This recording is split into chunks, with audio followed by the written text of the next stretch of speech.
हाय friends, myself R B Prasad. हमारे YouTube channel R B Prasad में आपका स्वागत है। दोस्तों, यदि हमारे चैनल पर आप पहली बार हैं तो प्लीज़ हमारे चैनल को सब्सक्राइब कर लें ताकि इस तरह के जनरल मैथ से संबंधित तथ्य का वीडियो क्लिप आप तक पहुंचता रहे। तो इसके पहले के वीडियो क्लिप में हमने एलसीएम कैसे निकालते हैं उसको हमने देखा था। एचसीएफ निकालने के तरीके को हमने देखा था। आज हम कुछ विशेष संख्याओं का एचसीएफ कैसे निकालते हैं उसको देखेंगे और साथ ही एलसीएम और एचसीएफ पर आधारित अच्छे अच्छे क्वेश्चन को आपको देंगे। तो हमारे साथ लगातार लगे रहिए ताकि एचसीएफ और एलसीएम से संबंधित जो भी क्वेश्चन आपके कॉम्पिटिटिव एग्जाम में पूछे जाते हैं उसमें आपको किसी प्रकार की समस्या ना हो। आपको विश्वास दिलाते हैं कि अगर हमारे जनरल मैथ के वीडियो क्लिप को आप नियमित रूप से देखते हो तो कॉम्पिटिटिव एग्जाम में जनरल मैथ से संबंधित जो भी क्वेश्चन पूछे जाएंगे उसमें आपको किसी प्रकार की परेशानी नहीं होगी। तो आइए हम कुछ विशेष प्रकार की संख्याओं का एचसीएफ कैसे निकालते हैं उसको देखते हैं।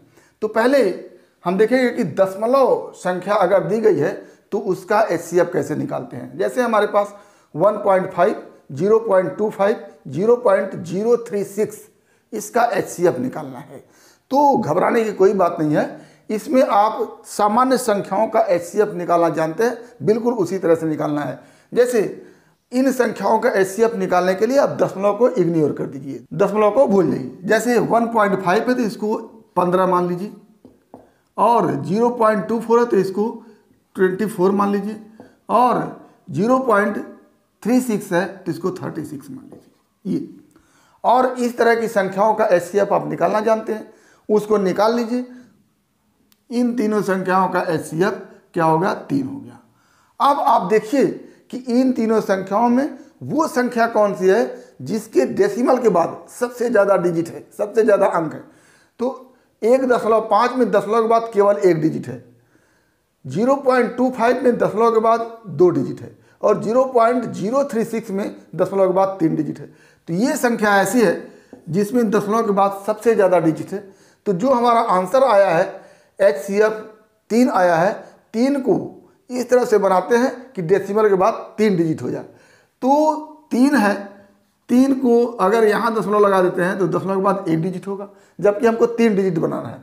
तो 2 ठो जीरो लगा करके इस तरह से दशमलव के बाद 3 डिजिट बनाते हैं। यही हमारा हो जाता है एचसीएफ किसका? 1.5 का, 0.24 का और 0.036 का। ये तो ये डेसिमल संख्या का एचसीएफ निकालने का तरीका है कि पहले आप डेसिमल संख्याओं में डेसिमल को इग्नोर कर दीजिए, सामान्य संख्या बना लीजिए और इनका एचसीएफ निकाल लीजिए। उसके बाद आप देखिए कि इन संख्याओं में डेसिमल के बाद किसमें सबसे ज़्यादा डिजिट है। तो यहाँ पर इसमें सबसे ज़्यादा डिजिट 3 डिजिट है। तो इसको इस तरह से लिखिए कि इसमें भी डेसिमल के बाद 3 डिजिट आ जाए।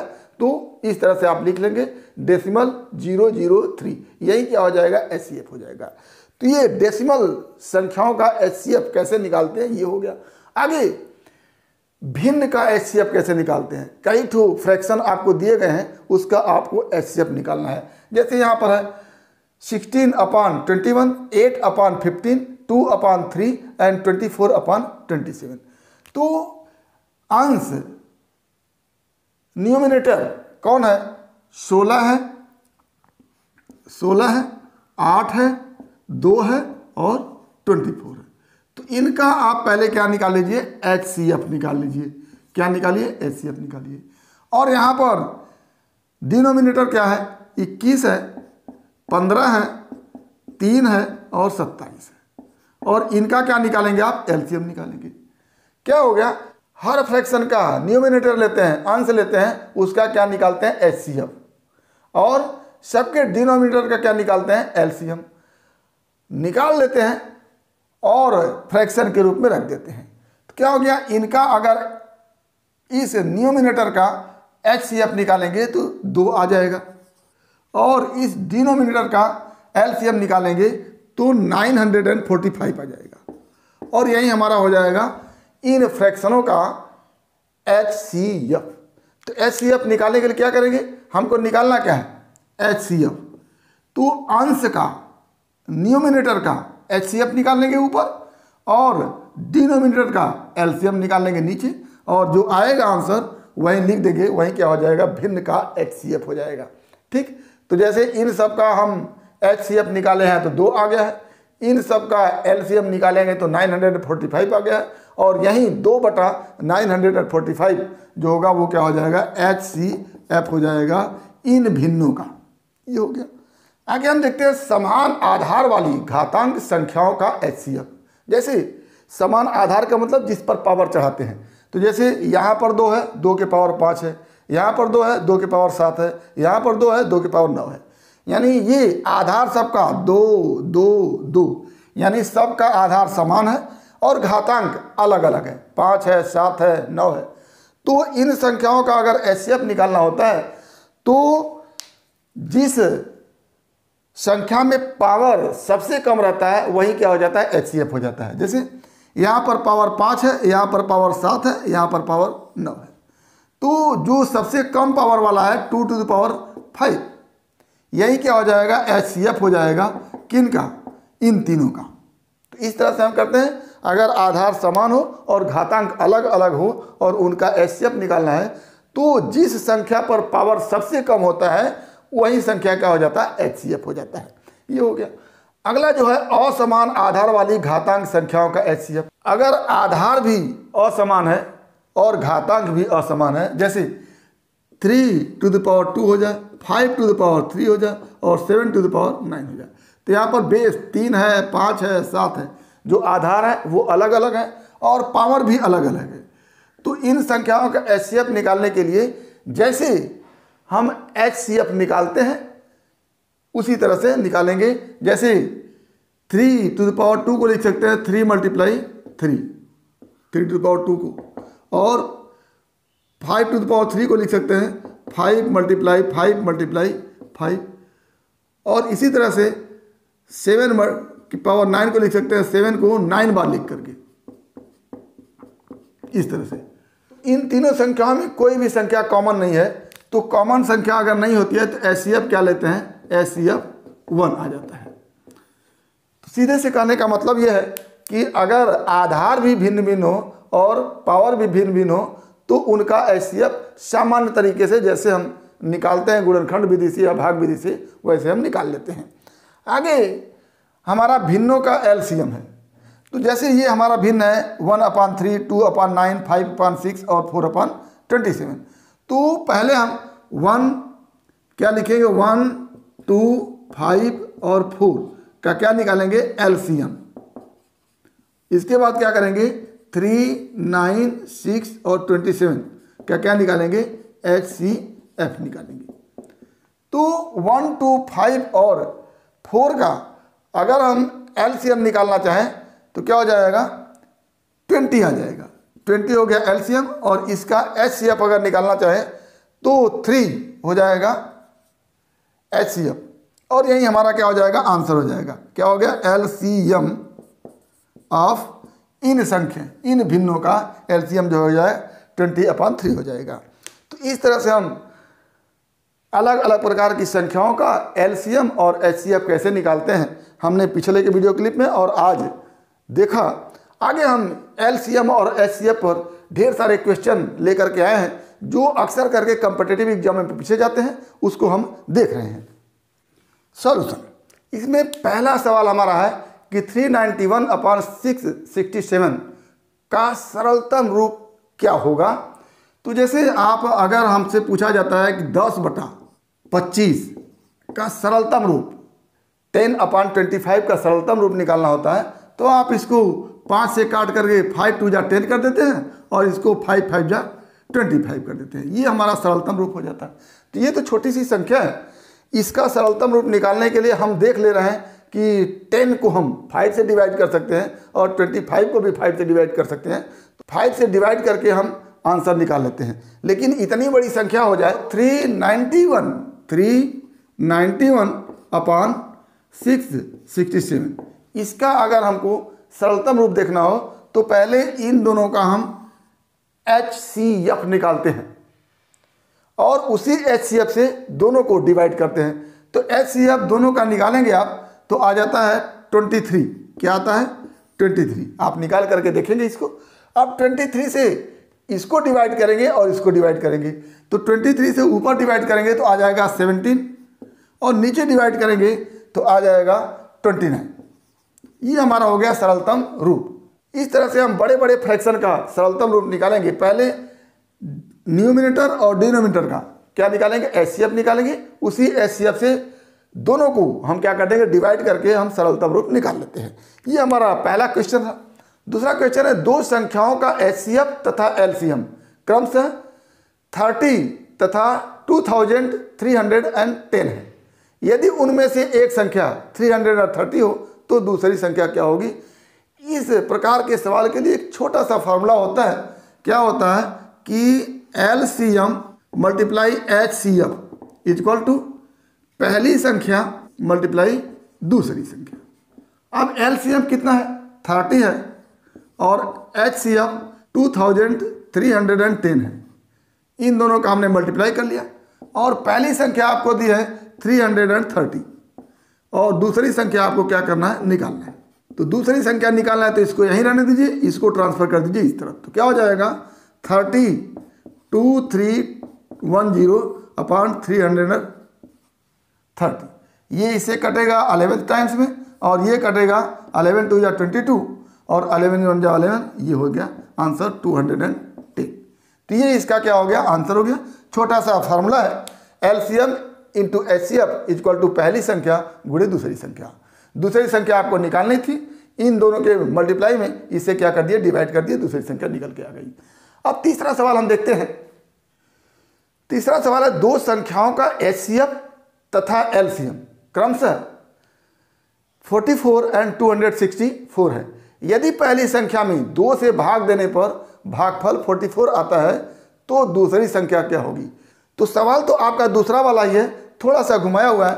क्या कह रहा है, पहले आप फार्मूला लिख लीजिए, LCM multiply HCF equal to पहली संख्या गुणे दूसरी संख्या। अगर हमको पहली संख्या मालूम होती तो पहले सवाल की तरह दूसरी संख्या निकाल लेते। तो पहली संख्या के विषय में दिया है कि यदि पहली संख्या में 2 से भाग देते हैं तो भागफल 44 हो जाता है। अगर पहली संख्या यक्स है और उसमें 2 से भाग दें तो भागफल बता रहा है कि 44 आ जाता है। तो यक्स इक्वल टू क्या हो जाएगा, 44 गुणे 2 बराबर क्या हो गया, 88। ये हमारे पास पहली संख्या हो गई।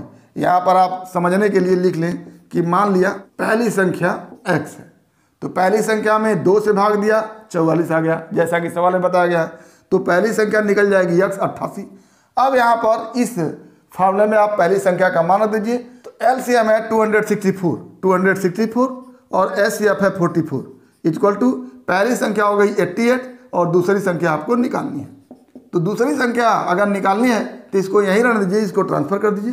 क्या हो जाएगा 264 अपान क्या हो जाएगा 88 और ये 2 बार में कटेगा और इससे हल करेंगे तो क्या आ जाएगा 132। ये आंसर हो गया 132। इस तरह से आप इसको करेंगे। इसमें हमने क्या किया, पहली संख्या को निकालने का प्रयास किया है कि पहली संख्या में अगर 2 से भाग देने पर भागफल 44 आ जाता है तो इसको इस रूप में लिख सकते हैं। इस तरह से पहली संख्या निकाल लिया और जब पहली संख्या निकाल लिया तो इस फॉर्मूले में आसानी से रख करके हमने आंसर निकाल लिया। तो ये हमारा तीसरा क्वेश्चन रहा। चौथा क्वेश्चन है, दो संख्याओं का एलसीएम 180 है। यदि इन संख्याओं का अनुपात 4:5 हो तो संख्याएं ज्ञात कीजिए।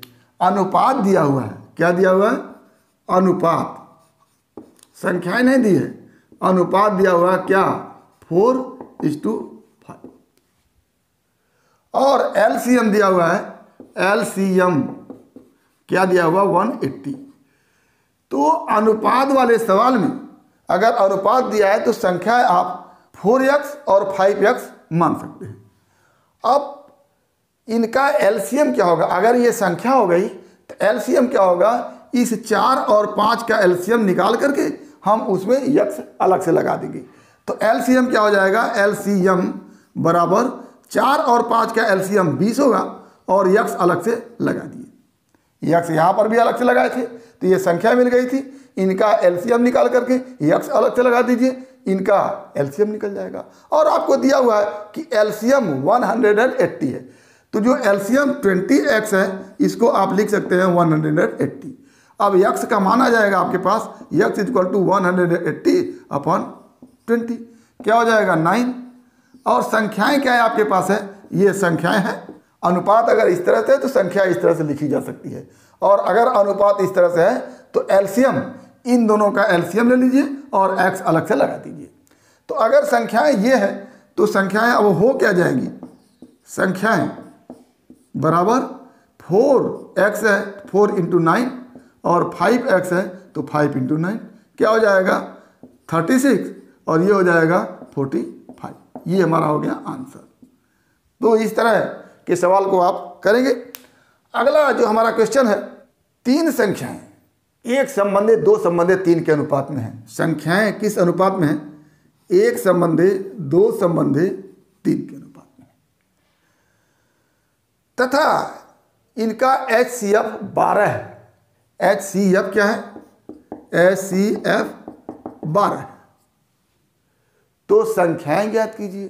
फिर उसी तरह से बिल्कुल करेंगे। अगर अनुपात ये दिया हुआ है, ये अनुपात है, तो संख्याएं जो होगी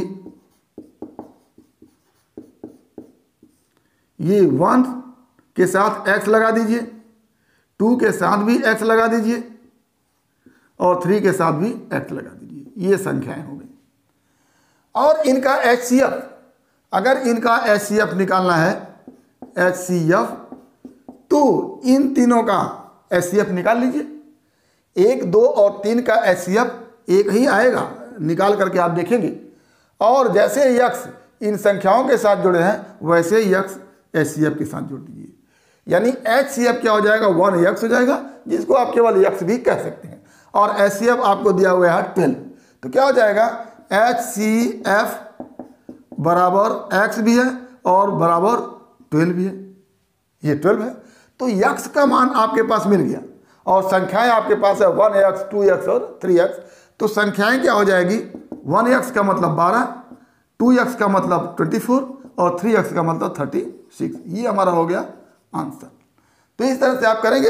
अनुपात दिया था, x जोड़ करके संख्याएं लिख लिए, और अनुपात अगर दिया है तो उन्हीं का HCF निकाल लीजिए, 1 हो जाएगा। और जैसे संख्या में x जुड़े हैं वैसे HCF में भी x जोड़ दीजिए। तो ये हमारा HCF मिल गया, और HCF आपको ऑलरेडी 12 दिया हुआ है। तो इस HCF के बराबर क्या कर देंगे, 12 कर देंगे। और x का मान अगर निकल गया तो संख्याएं आसानी से आपको मिल जाएंगी। तो ये हमारा आंसर हो जाएगा। अगला क्वेश्चन है, किसी कमरे की लंबाई 13 मीटर है एवं चौड़ाई 7.5 मीटर है। कमरे के फर्श पर वर्गाकार टाइल लगवाना है। टाइल की अधिकतम लंबाई क्या होगी। तो ऐसी स्थिति में इस तरह के सवाल में आप लंबाई और चौड़ाई का HCF निकालते हैं। क्या निकालते हैं, लंबाई और चौड़ाई का HCF निकालते हैं। लंबाई क्या है, लंबाई हो गया 13 मीटर और चौड़ाई हो गया 7.5 मीटर। आपको वर्गाकार टाइल्स लगवाना है तो इन दोनों का HCF निकालिए, और जितना आएगा वही टाइल्स की लंबाई हो जाएगी। तो 13 एवं 7.5 का HCF निकालना है। तो ध्यान दीजिएगा, एक पूर्णांक है और दूसरा दशमलव है। तो अगर दोनों दशमलव होता तो दशमलव संख्याओं में जिस तरह से HCF निकालते हैं उस तरह से निकाल लेते हैं, लेकिन एक पूर्णांक है एक डेसिमल है। तो ऐसी स्थिति में पूर्णांक को भी भिन्न के रूप में लिख देते हैं इस तरह से 13/1, और डेसिमल को भी भिन्न के रूप में लिख देते हैं 15/2। ये हो गया। अब इन दोनों भिन्नों का हम क्या निकालते हैं, HCF निकालते हैं। और हम जानते हैं कि HCF जो होता है भिन्नों का, उसमें अंश का HCF निकालते हैं 13 और 15 का HCF निकालेंगे, और नीचे 1 और 2 का LCM निकालेंगे, यानी 1 और 2 का LCM और इन दोनों का क्या निकालेंगे, HCF। अच्छा, 13 और 15 का HCF जो होता है वो 1 होता है, आप निकाल के देख सकते हैं। और 1 और 2 का LCM जो होगा वो 2 होगा। तो 1/2 आ गया, जिसको आप लिख सकते हैं 0.5। सब कुछ मीटर में था तो ये भी क्या हो जाएगा, मीटर में हो जाएगा। तो टाइल्स के एक भुजा की लंबाई जो होगी वो 0.5 मीटर होगी। यही आपका क्या हो जाएगा, आंसर हो जाएगा। तो इस तरह के सवाल देते हैं तो आप क्या निकालेंगे, एचसीएफ निकालेंगे। क्योंकि इसमें डेसिमल में संख्या 1 थी, इसलिए इस डेसिमल को फ्रैक्शन में बदल लिया और इस पूर्णांक को भी फ्रैक्शन में बदल लिया, और फ्रैक्शन का एचसीएफ जिस तरह से निकालते हैं उस तरह से निकाल करके हमने आंसर निकाल लिया। तो ये हमारा सवाल था। अगला सवाल जो हमारा है वो है वह छोटी से छोटी संख्या जिसमें 8, 9, 12 और 15 से भाग देने पर प्रत्येक दशा में शेष 1 बचे। तो संख्याएं कौन कौन सी हैं, 8, 9, 12 एंड 15 ये संख्याएं हैं। तो कोई ऐसी संख्या ढूंढनी है जिसमें इन सब से भाग देने पर शेष 1 बचे। अगर कोई ऐसी संख्या मिल जाती जिनमें इनसे भाग देने पर पूरा पूरा वो संख्या विभाजित हो जाती तो उसमें 1 जोड़ देते, तो पूरा पूरा विभाजित होने के बाद 1 शेष बच जाता। तो पहले इन संख्याओं से विभाजित होने वाली जो छोटी से छोटी संख्या है वो एलसीएम होता है। आप एलसीएम को पढ़े थे कि एलसीएम वह छोटी से छोटी संख्या होती है जो दी गई संख्याओं से पूर्णतः विभाज्य हो जाती है। तो अगर इनका एलसीएम निकाल लें तो वो एलसीएम इन संख्याओं से पूरी तरह से विभाज्य हो जाएगी और उसमें 1 जोड़ दें तो विभाज्य होने के बाद 1 शेष बच जाएगा। तो हम इनका एलसीएम निकालते हैं, एलसीएम ऑफ 8, 9, 12 एंड 15। और निकालने के लिए क्या करेंगे, सबसे पहले हम 2 से डिवाइड करते हैं तो 2 4 जा 8, 9 उतार लिए 6 और 15। फिर 2 से डिवाइड करते हैं, 2 2 जा 9 उतार लिए 3 और 15। फिर 2 से 1 9 3 15। अब 2 से कोई नहीं कटने वाला है तो 3 को लेके चलते हैं, 1 3 1 5। फिर 3 से लेके चलते हैं 1 1 1 और 5। फिर 5 से लेके चलते हैं 1 1 1 और 1। ये हो गया। और इन सब का हम मल्टीप्लाई कर देते हैं, वहीं क्या हो जाता है, एलसीएम हो जाता है। तो एलसीएम क्या हो जाएगा, 2 × 2 × 2 × 3 × 3 × 5। क्या हो गया, 5 3 के 15, 15 3 45, 45 दूनी 90, 90 दूनी 180, 180 दूनी 360। तो क्या हो गया, बराबर 360। तो ये 360 अगर एलसीएम है तो ये 8 से भी कटेगा, 9 से भी कटेगा, 12 से भी कटेगा, 15 से भी कटेगा। और इसी में अगर 1 जोड़ दें तो सभी संख्याओं से भाग देने पर 1 शेष बचने लगेगा। क्या हो जाएगा, अभिष्ट संख्या, या जिसको आप आंसर कह सकते हैं अभिष्ट संख्या, क्या हो जाएगा, 360 है और उसमें 1 जोड़ दिया तो 361 हो गया। ये 361 इन संख्याओं से भाग देने पर 1 शेष देगा। आप भाग दे करके देख सकते हैं। तो ये हमारा क्या हो गया, आंसर हो गया। तो इस तरह से पिछले के वीडियो क्लिप से हमने एलसीएम कैसे निकालते हैं, एचसीएफ कैसे निकालते हैं उसको देखा, और आज हम एलसीएम और एचसीएफ पर आधारित ढेर सारे अच्छे अच्छे क्वेश्चन को देखा। उम्मीद करते हैं कि आपको समझ में आया होगा। अगर इसमें किसी प्रकार की समस्या है तो आप हमारे YouTube चैनल के कमेंट बॉक्स में कमेंट करेंगे, और यदि वीडियो क्लिप पसंद आया तो प्लीज़ लाइक करेंगे, शेयर करेंगे, साथ ही हमारे YouTube चैनल को सब्सक्राइब अवश्य करेंगे ताकि इस तरह के वीडियो क्लिप का नोटिफिकेशन आपको मिलता रहे और आपके जनरल मैथ की मुकम्मल तैयारी होती रहे। तो आज बस इतना ही।